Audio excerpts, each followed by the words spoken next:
Alrighty, without further ado, I would love to introduce Megan and Erica. Megan is a Lean Six Sigma Black Belt from Olympia, Washington. She has 8 years of process improvement experience at the Washington State Healthcare Authority, and this includes leading process improvement projects across the agency and teaching Lean Six Sigma white belts, green belts, and other process improvement classes.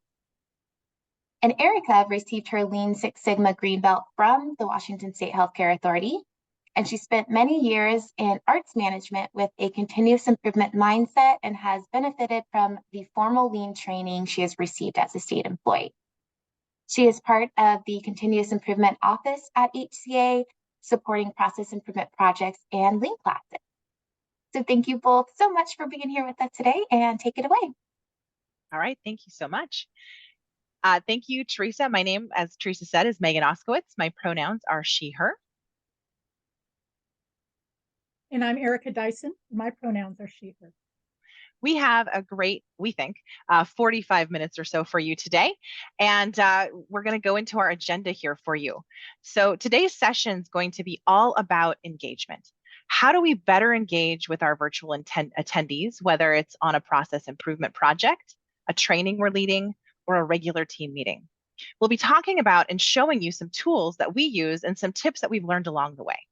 And we're going to be covering online polling, a way to get instant and interactive engagement from your participants. We're going to talk about virtual whiteboards. We're going to talk about getting the most out of your online meeting platform, whatever that may be. We'll talk about how important follow-up is in a virtual environment. And then we're going to share with you some lessons that we've learned along the way. And then we'll have time for questions and answers. And I want to draw your attention to this last slide, which is called resources, which is at the end of our deck. And we're going to be talking about various tools, and all of them are going to be listed there at the end of the deck. So if you miss the name as we're talking about them, it is there here in our slide deck. And with that, I'm going to turn it over to Erica, who's going to get right into it with some online polling. Erica? Thank you, Megan. So, there we go. Online polling. So instant and interactive ways to engage with your audience, whether it's students that are attending a training, whether it's a work group that you're facilitating, that wonderful way that you can get that feedback virtually. So why do we do online engagement? Specifically polling. And part of that is it's a tool that you can play team building games, you can do icebreakers at the beginning of meetings, and you can gain consensus amongst work groups, depending on what questions you ask and what information you're trying to gather. And it also allows for anonymous submissions. Most of these applications allow for anonymous ways to get that feedback. Especially in a larger group, you're probably going to end up hearing from those that are a little quieter. It's a great way to do introductions quickly in a large group.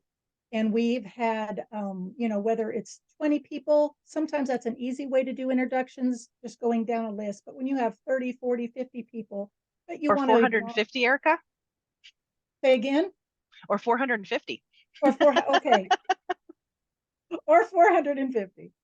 And these tools are available for free with permission from your agency. So like we mentioned, at our resource page, there are several different tools. Many of them start off as free, and you can look at enterprise options down the road. And we're going to go ahead and jump right into an online polling application we call Menti. So I'm going to pull this over. Here we go. And you can click on the link in the chat, or you can type in from your phone or your computer internet access, menti.com, and enter in code 97985459. And I'm going to bring this over here because we're going to do this together. Again, this is optional, but when you get there, several people already know to click the heart. So go ahead, click the heart. We're hoping to have some wonderful engagement from all of you. Menti.com, MENTI.com, and using the code 97985459.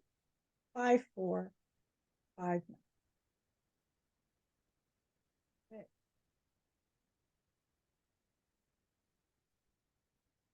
All right, we're seeing those numbers go up. Just click on that heart. That just lets us know you're there.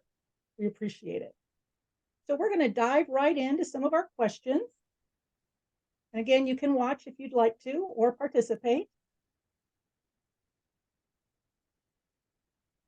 So our first question, introduce yourself. Please tell us your name and your organization or agency.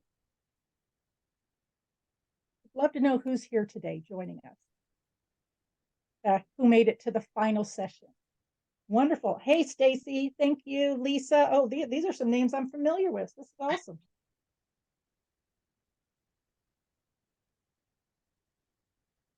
Let me go back and I want to make sure and see everybody. Okay. Great. Oh, there we go. Okay. Hi, Stella. Sarah from HCA. Awesome. Emma from HCA. Of course, we like all of you. Alicia. Thank you, Alicia. Kimberly, Karina. Oh, gosh. Wonderful turnout today. Thank you. And from all over. Glad to see all the different types of departments. Hey, Adna. Calling out to my department, coming here and supporting us today. Thank you. Great. Wow. All over. Thank you. Woo. There's a lot of you. Thank you all for coming. Excellent. We have 213 in the Menti and growing. Wow. Look at all of that. Yeah. Yes. Okay. Awesome. Hey, Missy. All right. Great. Thank you all for joining. Okay. Our next question. What do you hope to learn today in this session? We're talking about online engagement in this virtual world. What do you hope to learn today? Well, hopefully we're going to cover it, but we'd love to hear from you. New tools, awesome. Ideas, tools. Woo!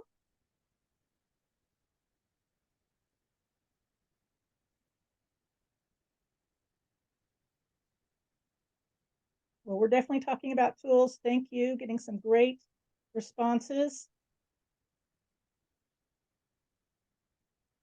Well, I'm loving seeing these come in. Oh, it's very colorful. I like it. Very pretty. Okay. I see tips and tricks and ideas, approaches. Yeah, resources. Great. I think we're going to cover a lot of these. So wonderful. Thank you all. Oh, great responses. Thank you.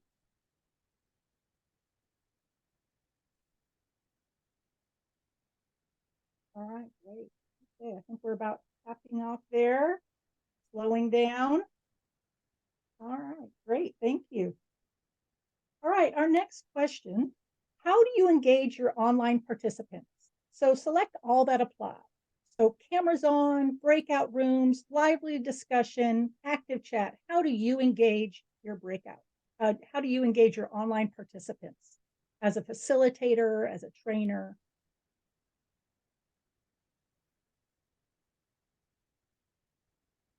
Yeah, getting some great results. Really appreciate.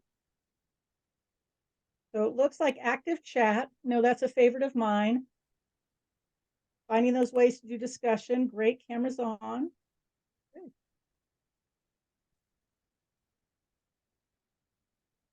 Slowing down a little bit. There we go. Okay, that looks like good. Good. Okay, so active chat seems to be the winner on this go round with a close second, lively discussions. Excellent. And then our next question. What other ways do you like to be engaged as an online participant? So other than the examples we gave, active chat, discussion, cameras on, engagement, what other ways do you like to be engaged when you're online? And we're secretly gathering information here. We'd love to hear about what you're doing that you like. I know we're cheating. We're hoping to learn from you as well. Yeah, so great. Screen sharing, games, Mentimeter quizzes, awesome. Materials sent in advance, lovely. Jokes, exercise. Ooh, exercises. I immediately went to physical exercises, probably. Great. Mural brainstorms. Ooh, okay, great. We've got some great things going on. Mural, visual games, round the table, icebreakers, jokes. Great. Positive approach and kindness. Oh, that you're always room for that. Social round robin facilitators. Oh, that's great. Thank you. That's a great one. Opportunity to talk. Coffee breaks, always. Music. Okay, great. Oh my goodness. Wonderful. Q&A, good. Screen sharing, music, games. Yeah, great feedback there. I think we're about slowing down here. Quizzes, videos, interactive activities. I think that's the key. And that interactivity is what we really like. Okay, great. Good. Thank you all. Wonderful responses. Really appreciate you jumping in and joining us today. Thank you so much. So one of the things that I really enjoyed about Menti is I've been able to use it within certain meetings, whether it's a fun way to interact within our division. One of our more recent ones was questions about the history of our division. We don't have a very, our division has not existed for a long time, but we had a lot of brand new people. And so it was really helpful to do those questions of the history of our division within HCA. And that was a fun game to get to do as a team building exercise. And then I've also been able to use Menti with a work group that involved agencies outside HCA and some community members. And it was a great way for us to get a pulse about why people were coming to that meeting. It had been a meeting that had been initially 2 hours once a month or 2 hours every other month, and they were kind of changing it to 1 hour a month. And why were the people coming back, and why were they passionate about the work? So we were able to use a Menti, an anonymous way, to get that feedback right away about why they're at the table and why they keep coming back, so that we can make sure that our meetings are relevant to their work. And Zoom and Teams, I'll just mention, also have some polling options. I prefer ones that are just a little bit more fun, colorful, a lot of extra customizations that we can get with some other tools. But again, you can simply use Zoom and Teams as well if that's what you have available. All right, I'm going to pass it to Megan to talk about virtual whiteboards. Yeah, thanks, Erica. So it says here on the slide, it feels like home. And I titled the slide this because one of the first times I used a virtual whiteboard, it was with a group at HCA. And after the meeting was over, I had one of the participants come up to me and say, since we've been virtual, we haven't gotten that feeling of, the sticky notes, using sticky notes on flip chart paper and kind of getting in there and being able to do some of the work ourselves. That's been difficult. And with this whiteboarding tool, we felt like it felt so familiar. It felt like it used to feel when we were in person, and it felt like coming home. And I just loved that. And so I used that for my title on this slide. But we're going to be talking about the importance of using virtual whiteboards and how they can really help engage groups. And I was very happy to see that some of you mentioned this in the Menti poll you just took, different whiteboarding tools that you've been using. And I was happy to see that. And so there's a lot of different reasons and ways that we can use a virtual whiteboard. And it's a great way to get that active participation. So this isn't passive. Everyone can get in on the whiteboard. They can add stuff, they can vote on stuff, they can have a say in how it's laid out. And as we know in process improvement work, it's so important to hear from those that are doing the work. They're the experts in their processes. So this gives us the opportunity to hear from everyone and not just the loudest voices in the room. We found and we know that sometimes our more introverted and introspective participants, they can get lost in the shuffle a little bit, especially when we're online. Using an online whiteboarding tool gives us an opportunity for those who prefer to write their thoughts down a chance to do just that. It's also an excellent way to organize your process improvements in one spot that can be accessed by everyone on the team. So instead of having to open 7 different documents to show the work that you've been doing, to catch back up on, where did we leave off last time? You just open up your whiteboard, all of the work that you've done is there. This can also be an anonymous way for people to participate, which sometimes makes people feel more comfortable and feel like they can be a little more open with the ideas that they share. We're going to share with you a couple of examples of how we've used virtual whiteboards at HCA. And we use a tool called Mural, but there are a lot of great whiteboarding tools out there. There's Miro, there's FigJam, there's a few. And so when we've got those listed on that resources slide at the bottom. And for any of these tools that we're sharing, I know some of you have had questions about, is this available at my agency? And that would be a question to ask at your agency. And so be sure to ask that, because there's a lot of great tools that are out there and that are available. And it would be up to your agency to say, okay, yes, we can use this one, or no, sorry, we can't use that one. So that would be a question to ask your agency. So our example here about problem solving.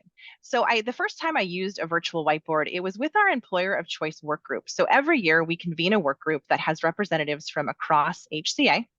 And this work group reviews the results from the employee engagement survey, and they develop an action plan around 1 or 2 questions from the survey. So we used a virtual whiteboard to do this work, and I'm actually going to have Erica bring it up here on the screen so we can take a look at it to see what this looked like when we were using this. So this was our virtual whiteboard, and you can see here we were able to do all of our work in one spot. So we did our brainstorming and kind of what questions do we want to select. We went through that here. We then did a multi-vote, so people were able to get in here and actually move their dots where they wanted them to go for where they thought we should focus our attention for the year.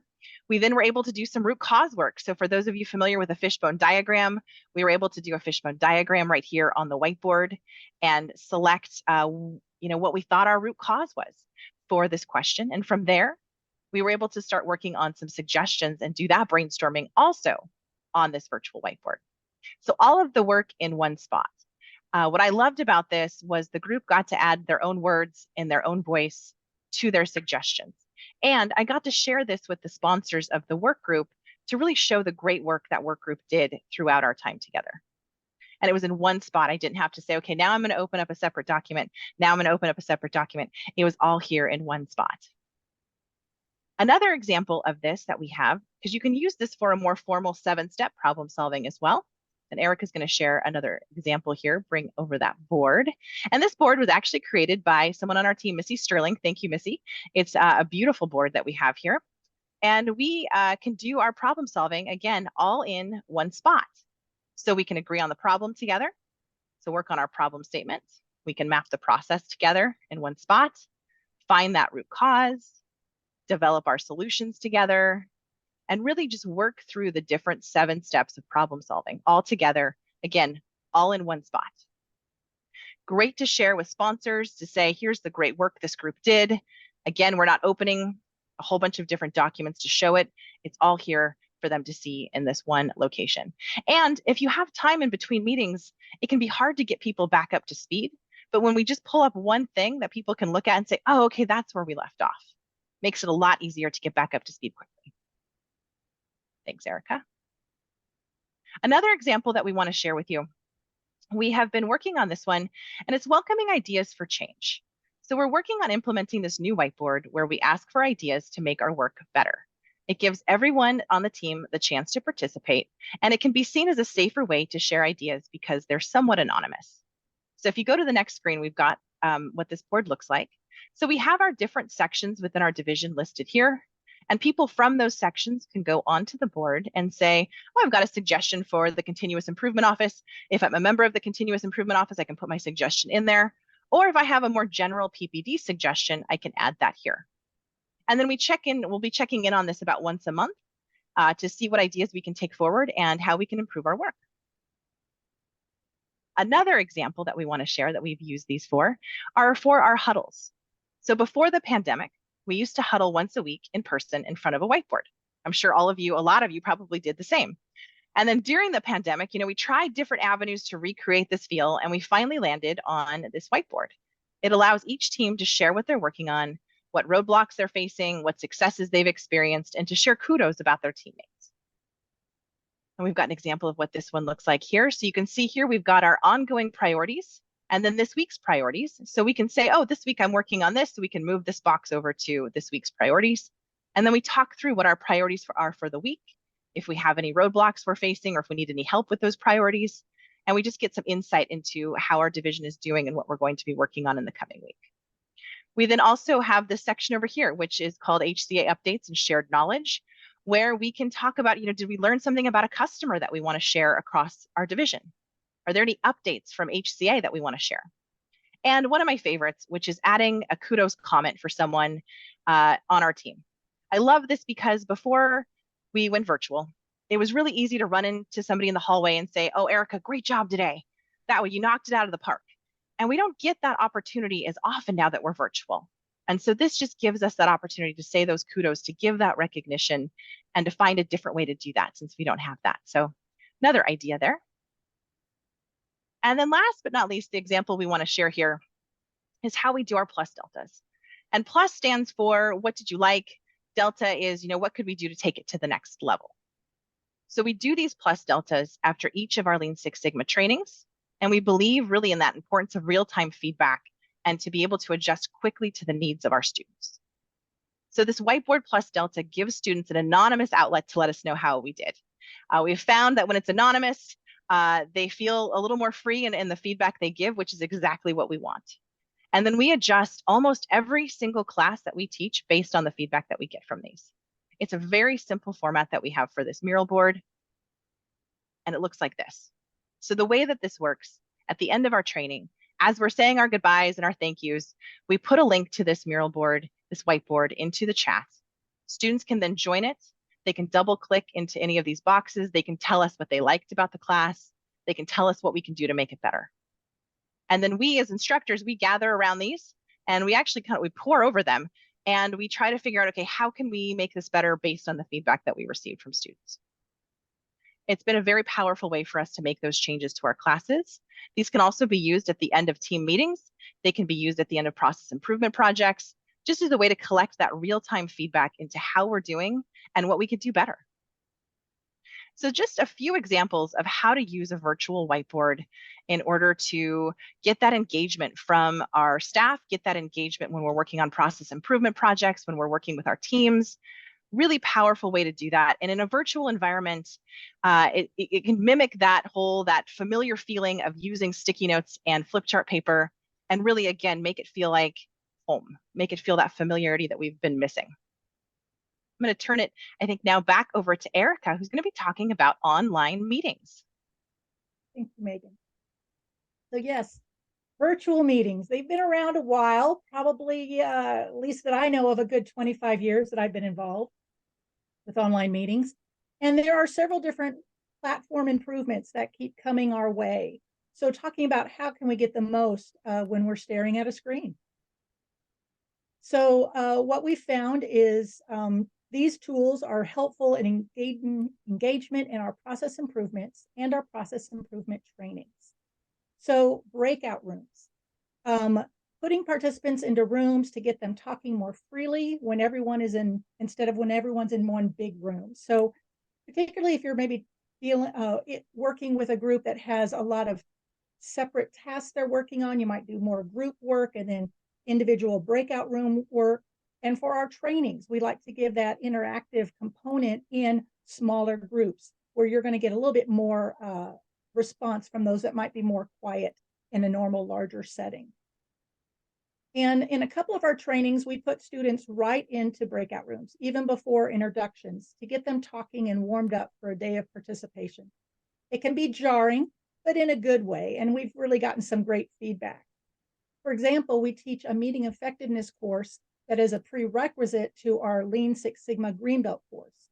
At the start of meeting effectiveness, right after the instructors say hello, but before we do any introductions, we send the students into breakout rooms to talk about the worst meeting they've ever been in. It's a great icebreaker and gets our students talking in a small group right away.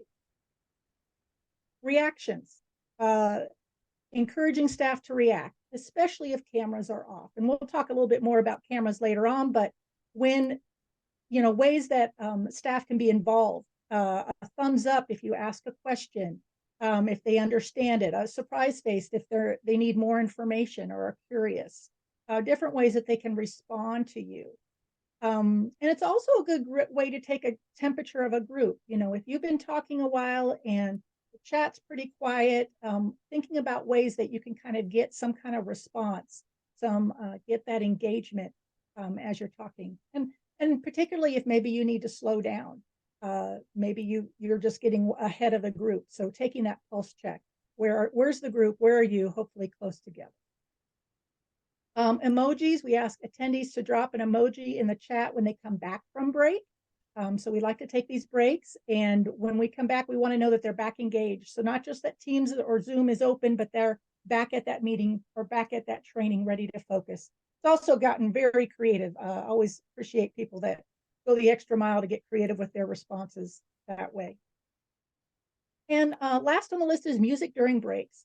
So we have some trainings that have a lot of activity, a lot of engagement, And then having that music during break time has been a great way to keep that energy, some good positive energy going. And we just make sure that when you share your screen, you're also sharing your sound. And we pull up some music that's appropriate, and try not to be a DJ. I've gotten to a mistake that time. Someone started making requests. So careful that you don't end up DJing during your break. It's also your break, but the music is a great cue that it's break time. And then when the music stops, back to focus on the training or the meeting at hand. And I think all the different applications have different ways to have those breakout rooms, those reactions, those emojis be part of your interactive experience. And now that we've had interaction, we've gotten people talking, we've used engagement through the platforms, through whiteboards. Let's talk about what happens after a meeting. So after a meeting, follow-up is key. Particularly in our virtual environment, it can be very difficult to remember what you said you would do, or that reference that somebody mentioned, but maybe you didn't write it down or type it into your OneNote. Some days can be filled with back-to-back meetings. So how can you ensure that whether it's your students or your attendees have what they need? So how we do follow up. We send reminders and documents out after every meeting. So if it's a meeting and we work on a process flow, we would make sure that we send that back out to the group to respond to. Sometimes people will think of things after the fact and they can let you know, oh, we missed this process step, or we didn't include somebody that we should include. So getting that, it's a great tickler post-meeting for them to continue thinking about the work. Also for our trainings, we include a copy of the slide deck. We include links to resources. We promote additional trainings within our agency and division. So that post information is very important. We can easily be distracted when something ends onto the next thing. So we want to make sure we stay in front with the work. One-on-one check-ins with individuals if needed. So maybe some work has been tasked, or the meeting went really well, but somebody ended up with a lot of the work. Maybe follow up with them. Maybe you realize there were some challenges within the group, and maybe having a pre-meeting and an agenda review with certain individuals will help the meeting to go better. So check, I always like to have those one-on-ones. And my rule of thumb is if I cannot start an email, if I attempt to start an email 3 separate times, then it's a great time to do a one-on-one with a call or a Teams chat. Those things that might be more delicate. Don't forget that we can still call each other, connect with each other, and visually see each other to migrate that difficult work. And then action items. This is a template we're sharing as part of our presentation today. So that's part of what has been shared, I believe, in the chat. I'm going to bring it over here. There we go. So action items. So at the end of the meetings, it can be very difficult to remember who said they would do what by when. This is our way of tracking that. So whether it's a process improvement, a work group, if there are tasks being divvied out, if there are things that need to be accomplished between meetings, action items is how we track that. So we start with the project name at top, the date of the last meeting, who, Erica, will do what, send out a meeting invite, by when. So this was assigned to me September 25th. I'm going to get it done by October 2nd. I did get that done. So G was going. And now that I've completed it, I change it to C, and we have that color coding. So I want to just review this real quickly. And let me not forget that the template instructions are on the second tab. But we just use this to track the different tasks. It also allows everyone to see it visually. Who is saying what? What was the task? Are we all sure what the ask was? Are we all sure who needs to be involved in that ask? Is it 2 or 3 people who are going to be doing that work? And the due dates are flexible. It could be a due date of when we need to check in on something or progress. It could be a hard due date. If we don't get it done by this date, then everyone else's work might stop. But again, these are flexible. These are not meant, this is meant to help the work move along, even when the work needs to be flexible to workloads or resources.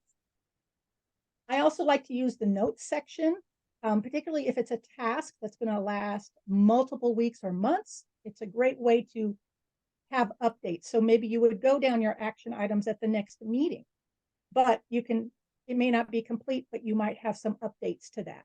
And you can just add the date of those notes and put it in the notes section. Let me just really quick review the status key colors. G is going, things are going good. R is critical, maybe something that the group needs to address, discuss, maybe it's hindering other people's work. Again, no blame, just making it a highlight. And then C is complete, task is complete. So again, that template is included with our presentation notes.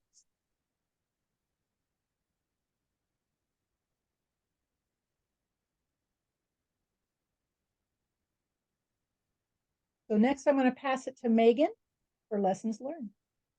All right, thanks, Erica. So we've learned a lot of lessons over the past 3 years of having virtual meetings. And we say here, things we've learned the hard way.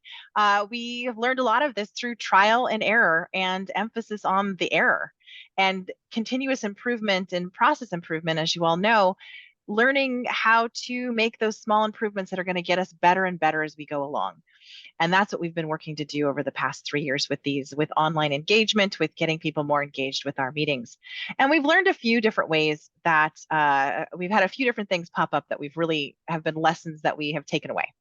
And the first one, that to camera or not to camera.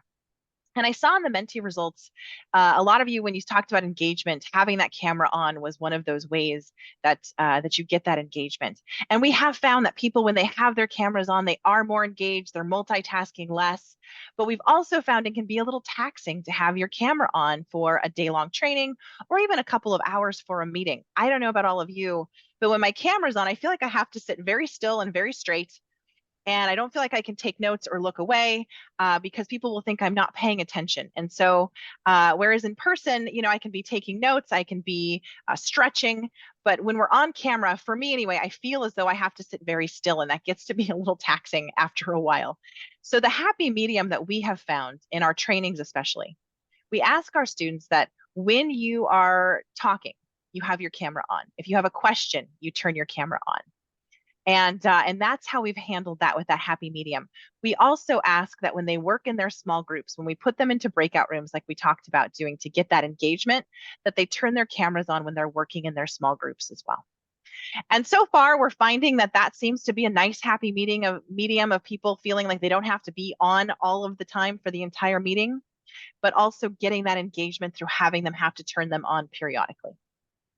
And then another lesson that we have learned is to ensure you have proper staffing for your meetings and trainings. We have found that having 2 people when you are hosting a process improvement or a training is imperative. It's nice to have someone who can just focus on facilitating. They can be focused on making sure they're leading the discussion, they're checking the chat for questions, they're looking for raised hands, they're asking for that engagement through reactions. And then you have your other person, your partner in that meeting, who's doing the scribing for you. And that scribe is the person who's making the thinking visible for everybody else in that meeting. So they're the ones that are taking notes.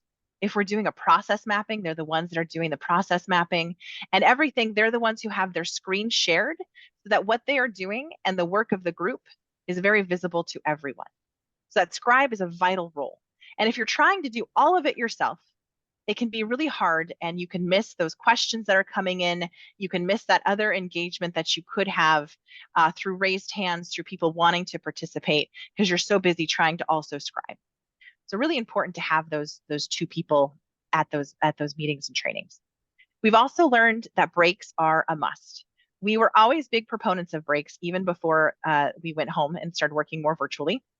But we have found in this virtual environment, taking a break every hour is a must. When we have longer classes, we take a break every hour, we take an hour for lunch, and we're very clear that that's what we're going to do at the start of our trainings so that our students know that they can expect that break. And it gives them that opportunity to move away from their screens, to get up, to stretch, to move around, to do some work maybe that's come in while they've been in the class. And what we ask of our students is, we're going to give you that 10-minute break every hour, and we ask that you give us the other 50 minutes to really be focused and engaged. And we have found that that works quite well. And then another lesson that we've just learned more recently, actually, be sure to check in on your breakout rooms. When we were in person in our classes, we would put people into table groups to work together quite often. And we found in their table groups, when you're standing in a room and you can see those different table groups around the room, you can see maybe who's struggling to get started or who has questions, or groups that maybe don't have everybody participating. But when you put people into breakout rooms, they leave the main room. And unless you go with them, you have no way to know how they're doing in those breakout rooms, unless they tell you, unless they ask questions. And so we found it's important to have at least one person in each of those breakout rooms when they go into them, at least at the very beginning, to be able to answer any questions and to make sure they get off to a good start. Also important to make sure that everybody's participating. And then as the instructors, we duck out of those rooms because sometimes people clam up if the instructor's sitting in the room. So it's, again, that happy medium of how long do we stay in the breakout room? And we have found just for the first couple of minutes to make sure that they don't have any questions and that they're clear on what the task is that we're asking them to do. So just, again, be sure to check in on those breakout rooms.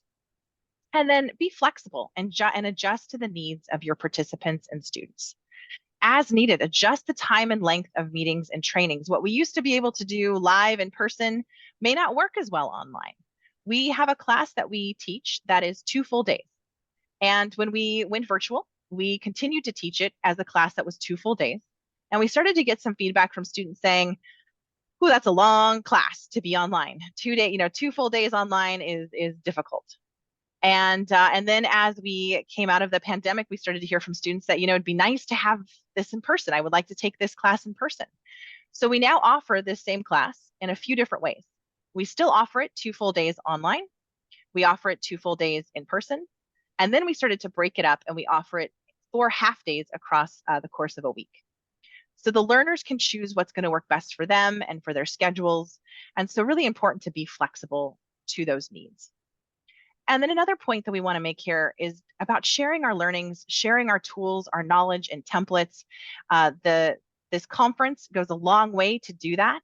I feel like in this virtual world where it's very easy to get into our silos and keep our heads down and just get our work done and not really share what we're learning along the way, not really sharing our tools and our knowledge and our templates. And that's why Erica and I wanted to do this today, to share some of that with all of you. And we also use these, we have this great website that Erica designed, a SharePoint site at HCA. And so just for people at HCA who are interested in doing a process improvement project, they can find all of our templates here. They can find data tools, articles, case studies, all things that could come in handy as they move forward in a process improvement project. Now, we're available, of course, to help. That's what we do. But if they want to find something on their own, they're able to do that as well. So again, trying to break down some of those silos and hand out that information so that people have it at their fingertips when they need it can be vital.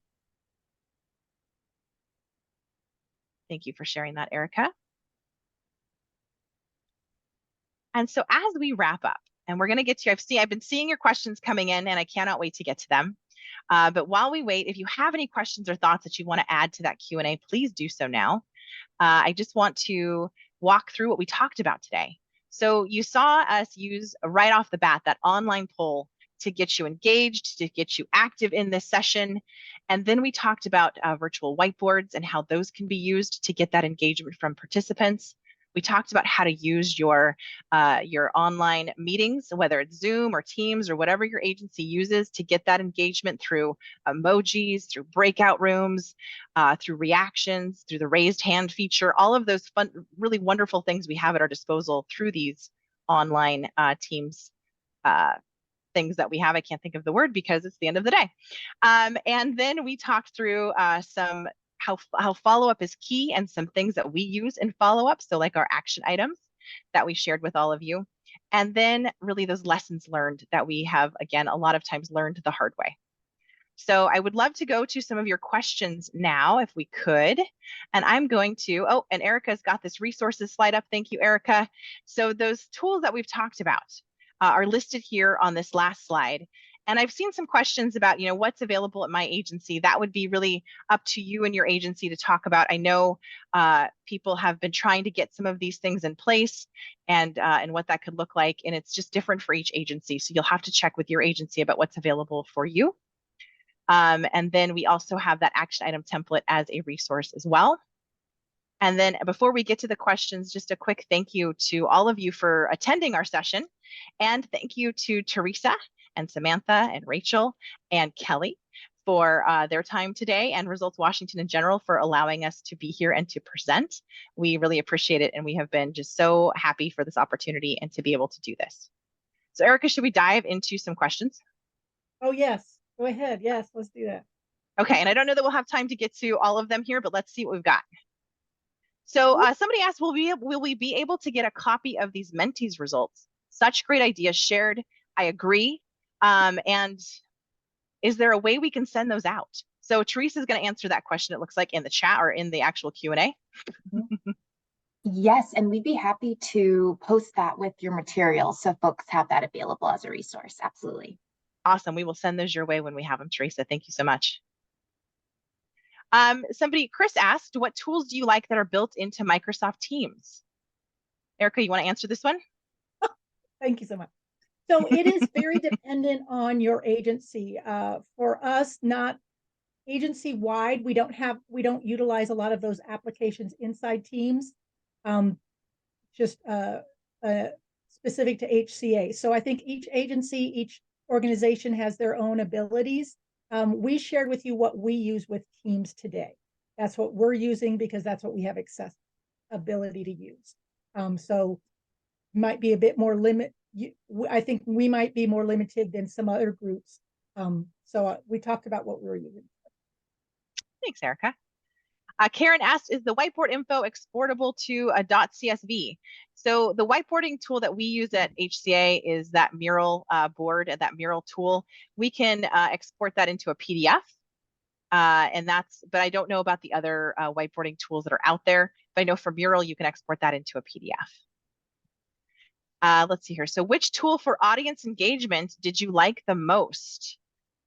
I think for me, it's the virtual whiteboard. I have found that getting people to be able to go into the whiteboard themselves, to write in their own words how they think about something or what they want to look at, has been a really powerful tool for engagement. Erica, do you have a different one? Oh, no, I totally agree. In fact, on a personal level, I'm an empty nester. I've got 2 kids away at college. So I'm going to create a mural for our holiday planning, schedules, recipe requests, wish lists. So yeah, I really like it just for the versatility and keeping everything in one place. When we're on this virtual world of opening document after document after document, anything you can do to kind of keep it all in one place and visual memory is wonderful. So yeah, I'm a big fan of Mural. Somebody else asked, any engagement tips for a small team, a very small team of 4 people?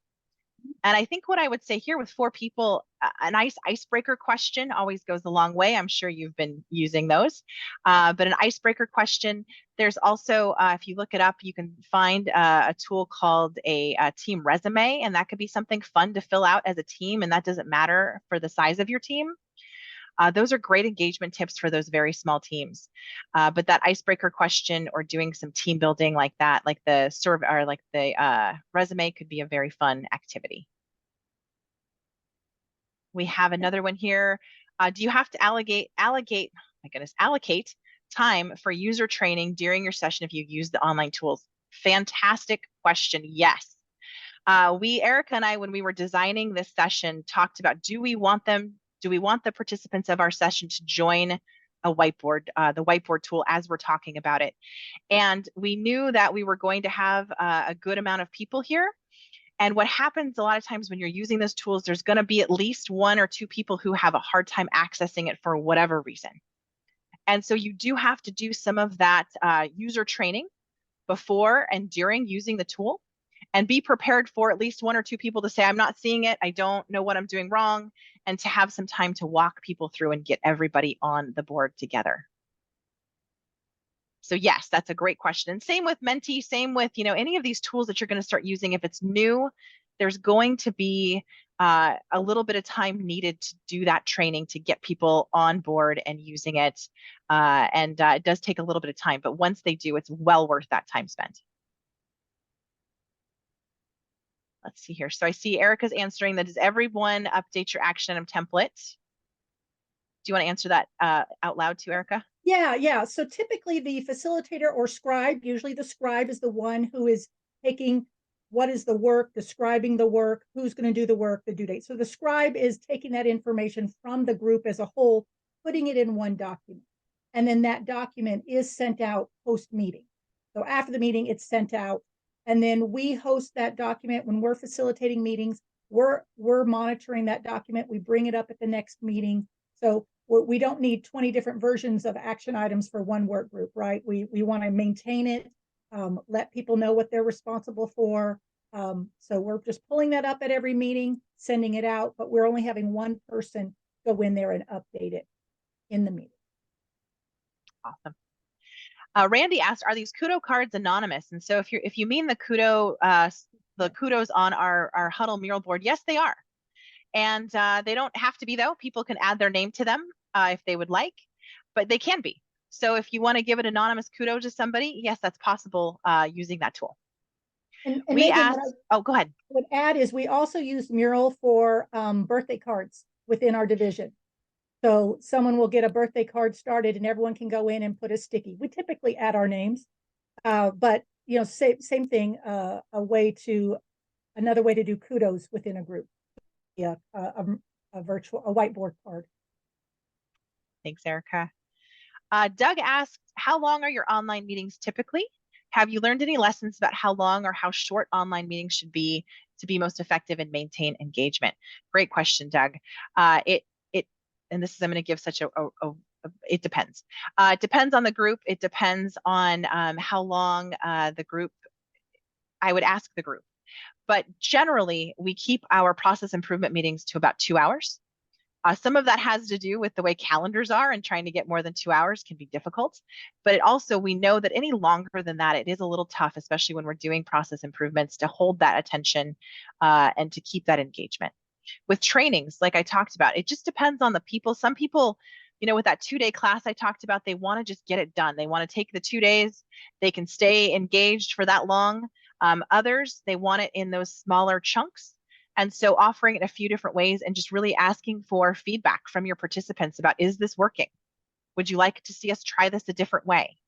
And asking those questions and getting that feedback. We have another question here for camera on policies.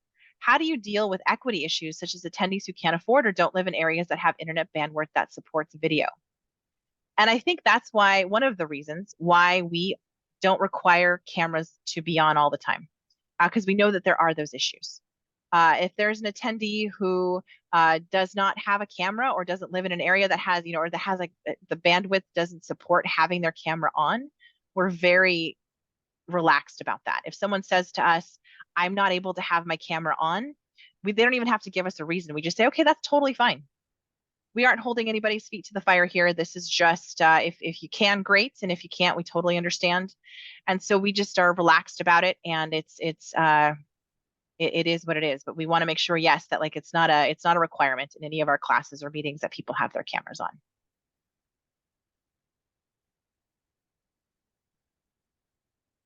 So what if the plus delta feedback is skewed from a majority of people that may have different incentives? So resistant to change, and the opposite adjustment action may be beneficial. So it is interesting when we look at the plus deltas to see what comes in.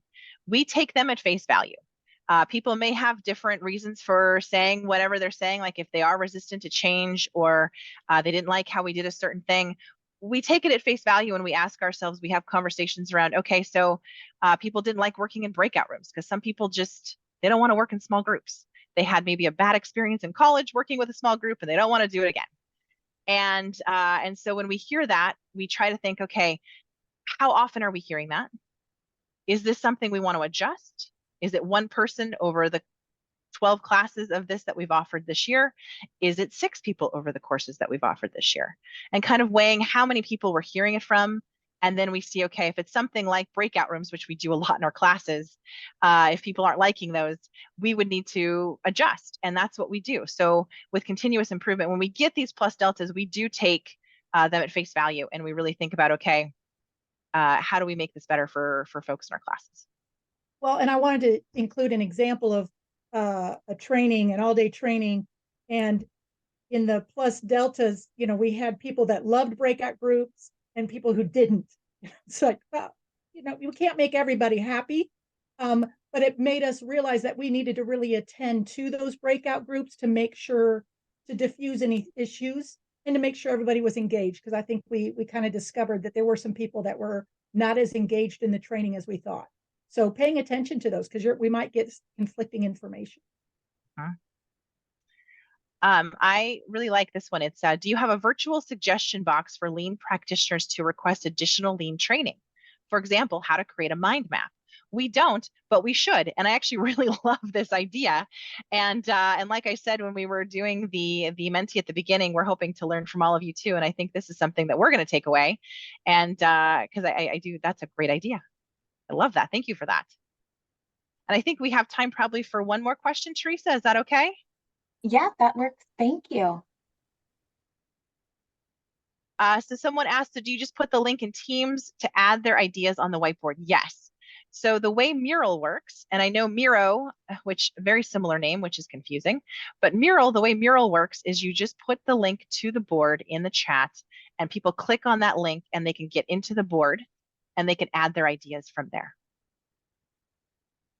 And I think that's about all we have time for today. But again, I want to just say thank you so much to everybody who attended. Thank you to our PPD team and our HCA folks that came to support us. Really appreciate it. Really appreciate your support as we were doing this. And Teresa, so great to see you. And thank you so much for having us. Oh, absolutely. Great to see you both. It's been an absolute pleasure just to host you two and to learn about just the great ways you are continuing